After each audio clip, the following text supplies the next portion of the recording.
Vamos lá, pessoal, voltando aqui nos conceitos, a gente tem o empilhamento drenado. O que é um empilhamento drenado?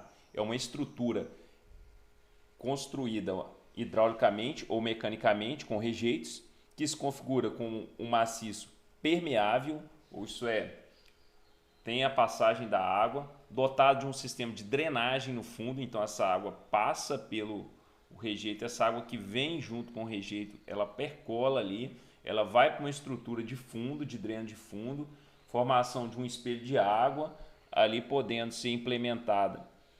E você tem essa implementação, pode ser em um vale ou em costa, ou até em outra área aí qualquer.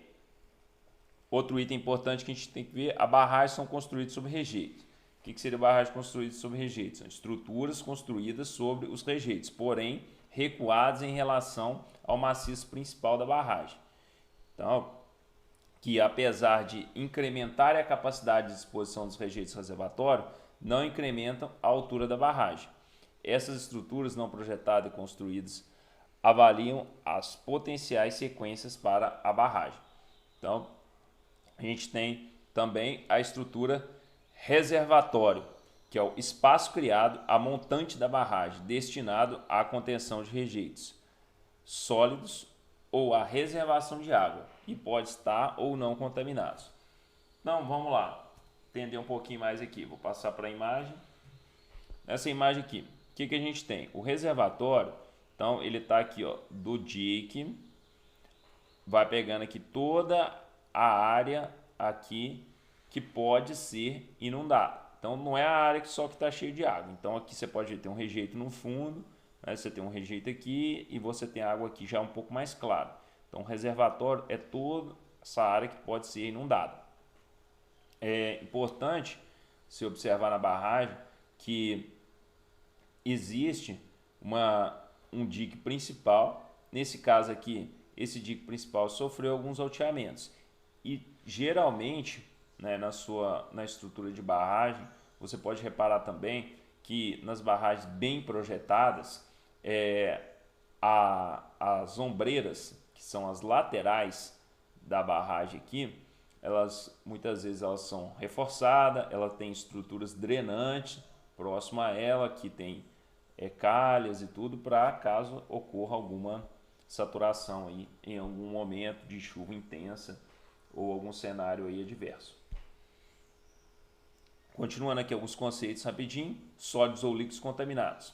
Então, vamos só lembrar também que quando a gente fala de sólidos ou líquidos contaminados, os rejeitos, na maioria das barragens de mineração hoje no Brasil, pode-se dizer aí em torno de 80%, não são contaminantes de acordo com a tabela de contaminantes do CONAMA. O que seria que sólido ou líquidos contaminados? Concentração de elementos químicos sólidos ou líquidos, incluindo os radioativos. Então, existe uma tabela do CONAMA, a gente não vai abordar aqui, mas existe essa tabela fala a partir de tantos de, por exemplo, urânio, então está contaminado, a partir de tantos por cento de flúor está contaminado.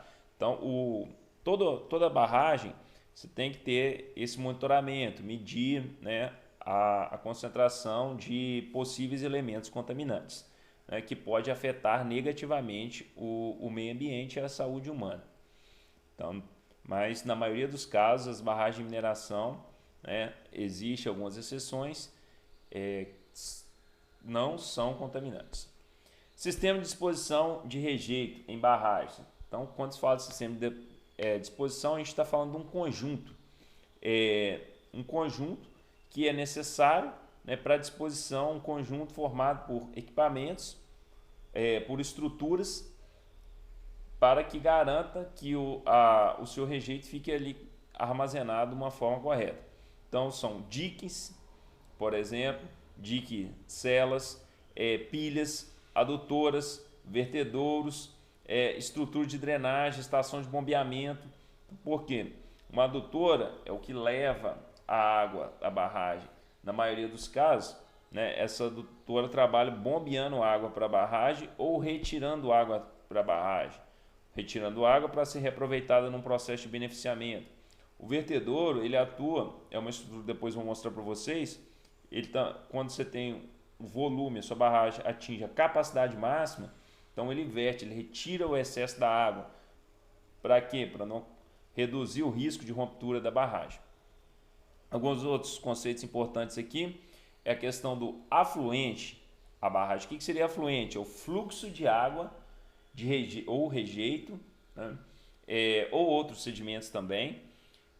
Pode ser perenes, sazonais, superficiais ou subterrâneos que convergem para o reservatório da barragem. Então, eles vão para o reservatório da barragem. Isso é o afluente. Não confunda.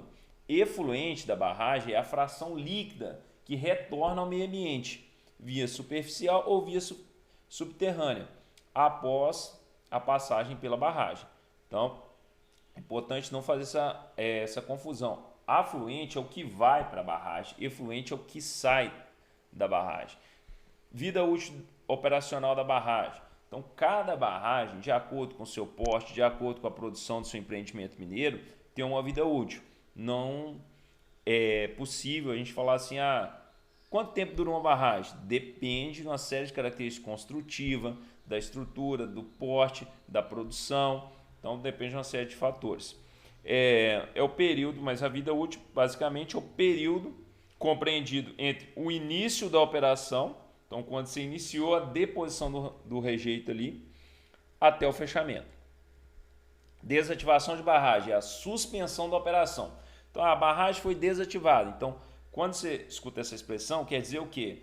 Que não está colocando mais, não está em operação mais aquela barragem. Isso é, ela não está recebendo mais rejeito. Então, pode ser essa desativação, ela pode ser uma suspensão aí temporária ou definitiva, quanto a estrutura não está recebendo aporte de rejeito.